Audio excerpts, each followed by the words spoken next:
name is Talia, and I I guess I'm starting an audio journal. Um, yeah. Well, I'm going back into therapy soon, hopefully, depending on if my care coordinator can actually find anyone in my area, because I called 50 people and nobody was accepting new clients, or I couldn't, they didn't do what I needed, or, various issues. Um, so yeah, I've been really nervous about going back to therapy actually, because it I mean, a lot of different reasons, but mostly I'm afraid that whoever I talk to isn't going to understand, isn't going to care. Um, and I know that's pretty common. Um, but but I'm also concerned that if I talk about things like out loud, so that's kind of why I'm practicing. But if I talk about things out loud, I'm kind of afraid that I'm going to re-trigger things, or it'll make it more real, or that sort of thing. So, um, yeah, I'm really kind of nervous about going back to therapy. Mm. Yeah, so the other thing that I wanted to talk about today is I don't know if I'll ever actually publish this, but maybe I will, and maybe this will be helpful to somebody. I really feel like I want to give back to like the YouTube community, but I really hate video, so we're just doing audio, and maybe I'll publish this there later with some sort of animation. I don't know. But what I really wanted to talk to you about is for mostly for my friends and family, like the people around me who are close to me, who love me, who care about me. I I wanted to go through what to do when I'm having some sort of attack. Um, yeah, most of you know me really well, and I kind of assume that you have some sort of common sense about what to do when I freak out, because many of you have seen that, and that's not fun.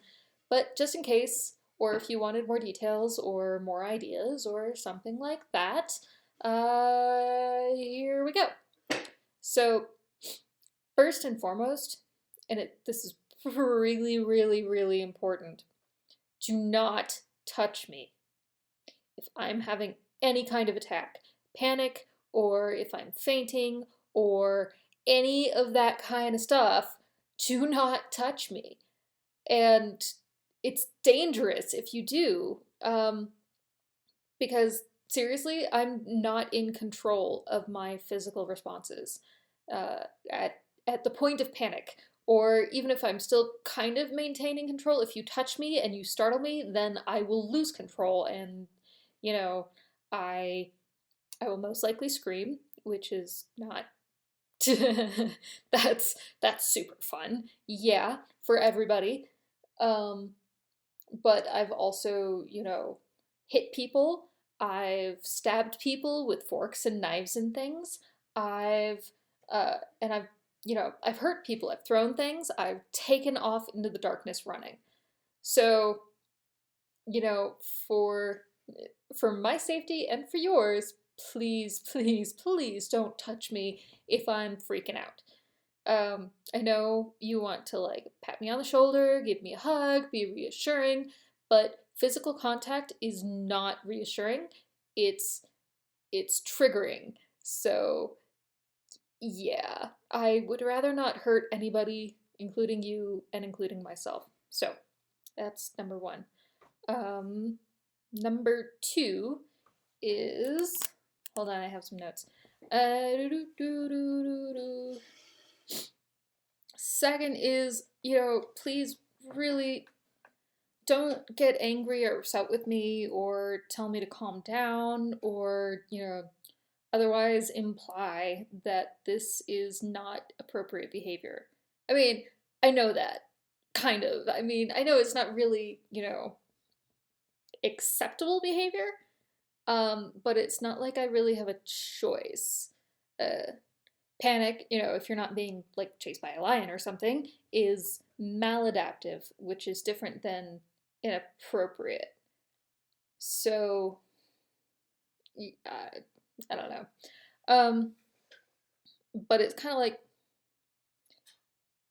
it's really not helpful because I can't help it. So for somebody to get frustrated with me for not being able, for something that I can't control is just, it's really just not helpful. Yeah, it's kind of like, somebody getting angry with you for breathing. Like, ah, why do you always have to do this? Why do you always have to breathe? It's like, well, yeah. Um, so, yeah, I know that this one can be really, really hard for people. Uh, it's part of human nature to freak out when other people are freaking out. So I get it. And, if you feel like you can't handle a panic attack, someone else having a panic attack, because I don't expect you to be able to handle having a panic attack, because that's kind of the definition. But like, if you feel like you're not going to be able to handle me when I have a panic attack, just let me know.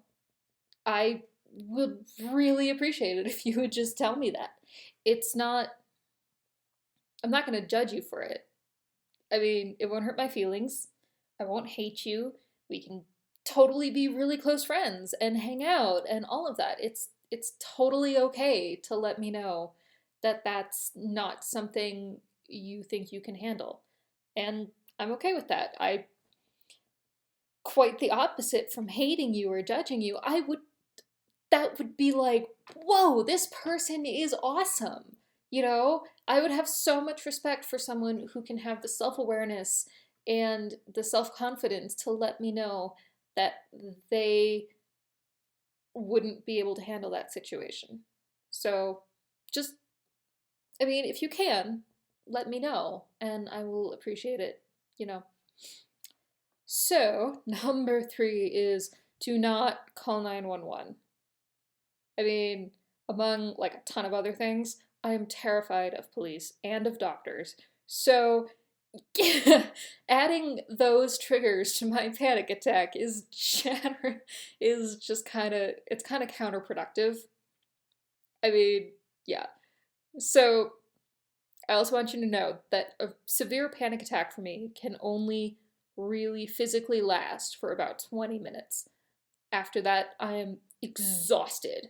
I mean, I might be not okay for several hours or even days after I have a panic attack, but the physically unable to control my actions part of the panic attack can really only last for 20 minutes and then I will either, I will pass out somehow or, I will be not particularly responsive, but not like, yeah.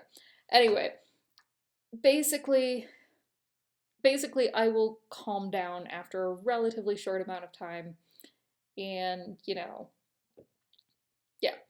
Obviously, if the situation gets extremely out of control, like if I've seriously injured myself or someone else, an ER visit might be necessary. But if you can wait the 20 minutes until I'm too physically exhausted to keep panicking, things will probably go a lot smoother. So just, if it's not necessary, don't call 911. Like if I haven't hurt anyone, don't call 911. Okay? So those are all things that you shouldn't do. You shouldn't touch me. Oh, you really shouldn't touch me. You shouldn't judge me, I guess. You shouldn't like be angry or upset with me, um, or try to get me to not panic, because that's counterproductive. And you really, really shouldn't call 911. So those are three things that you really shouldn't do. And here are a couple things that can actually help me that you should do, okay? So first is bring me ice. I mean,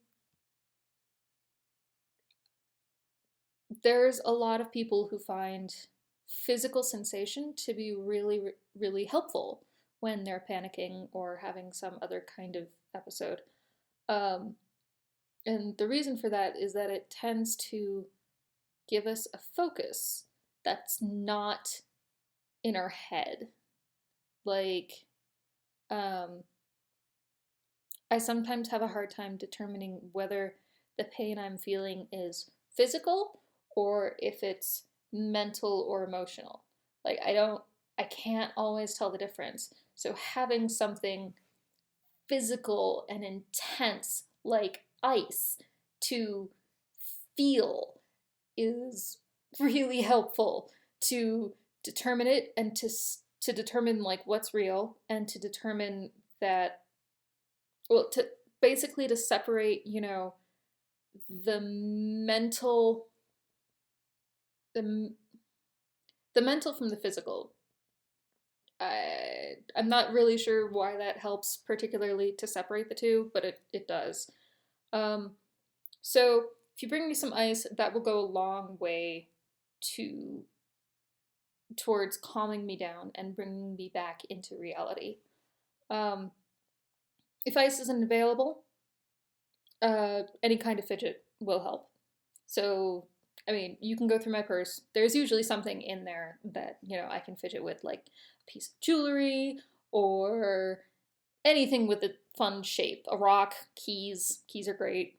You know, obviously nothing sharp or potentially harmful, and also nothing I can destroy, because I will probably destroy it. Like, if it's a piece of paper, fabric, glasses, pens, anything delicate.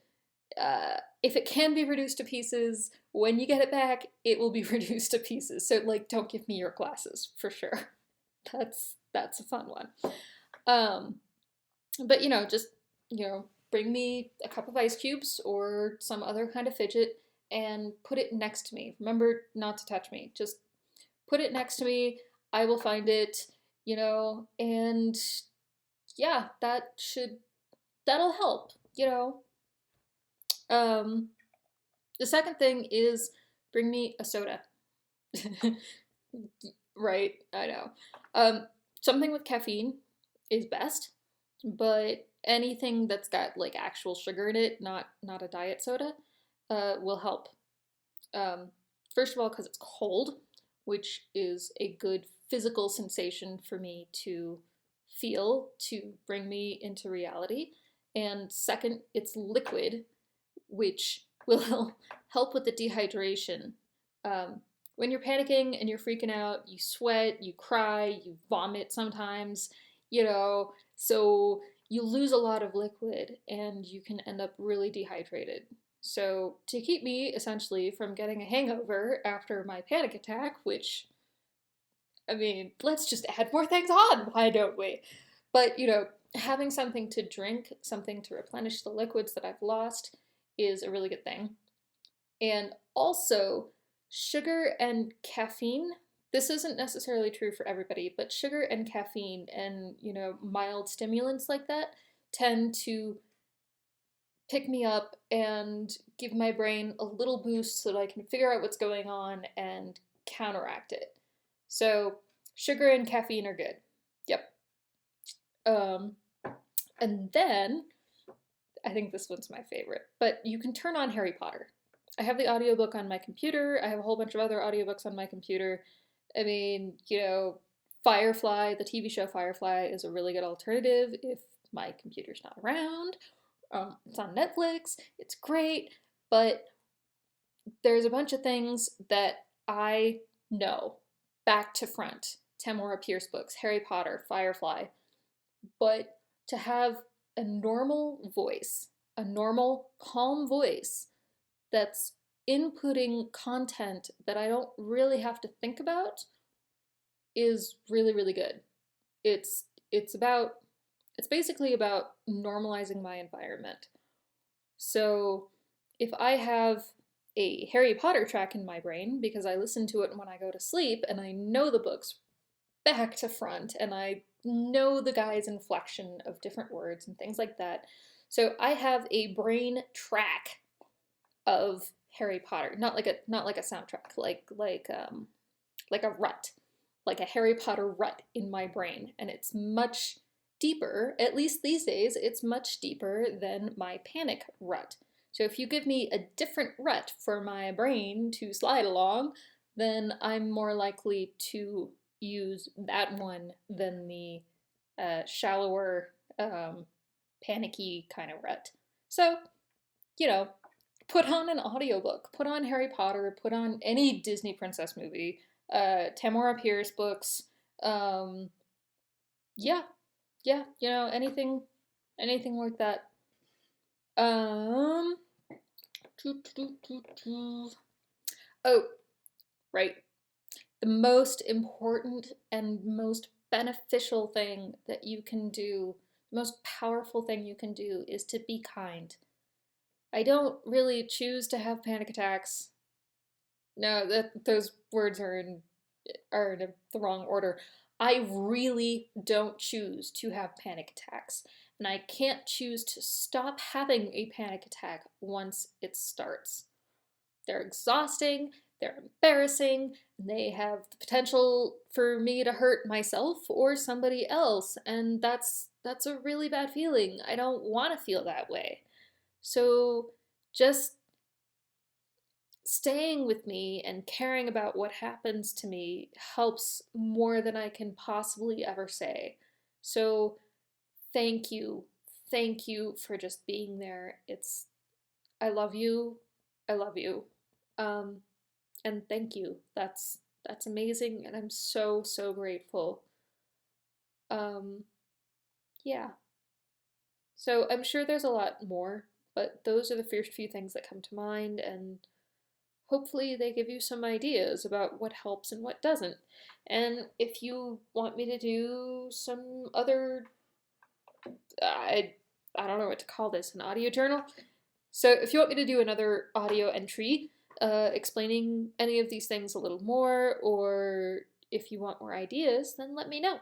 And if you have anything you found that helps, post in the comments.